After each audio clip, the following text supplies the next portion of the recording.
મિત્રો લેટેસ્ટ અહેવાલો મુજબ એવું છે કે કોઈએ મિલકત ખરીદી હોય અને ઓનમાં ખરીદી હોય એટલે કે બ્લેક અમુક પૈસા કેશથી આપ્યા હોય, અમુક ચેકથી આપ્યા હોય એટલે કે વ્હાઇટમાં અને બ્લેકમાં ટ્રાન્ઝેક્શન કરેલું હોય, તો એવા જે મિલકત ખરીદનારાઓ છે એને સ્થાનિક એટલે કે ગુજરાતના અમદાવાદના આવકવેરા વિભાગ દ્વારા નોટિસો આપવામાં આવી છે અને એમણે આ રોકડીથી રકમ ક્યાંથી લાયા અને એ બાબતના તમામ ખુલાસા કરવાનું કહેવામાં આવ્યું હોવાથી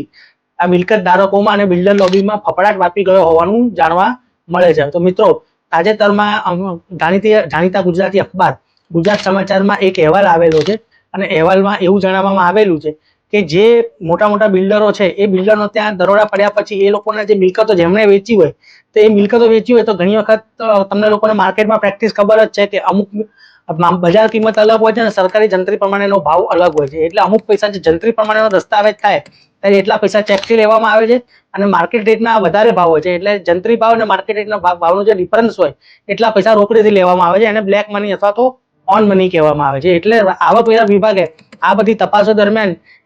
એવી ધારણા કરી છે કે ઘણી બધી મિલકતોના ટ્રાન્ઝેક્શન રોકડ વ્યવહારથી થયેલા છે. એટલે આ રોકડા વ્યવહારો જે લાખો કરોડો રૂપિયામાં થાય છે એ રોકડા વ્યવહારો ક્યાંથી લાયા, એવી બધી નોટિસો મિલકત ધારકોને આપવામાં આવે છે, જેના કારણે જે આવી જે મિલકતો ખરીદનાર છે એ લોકો ચાર્ટર્ડ એકાઉન્ટન્ટને ત્યાં બધે ચક્કર કાપતા થઈ ગયા છે અને એમને આવકવેરા વિભાગને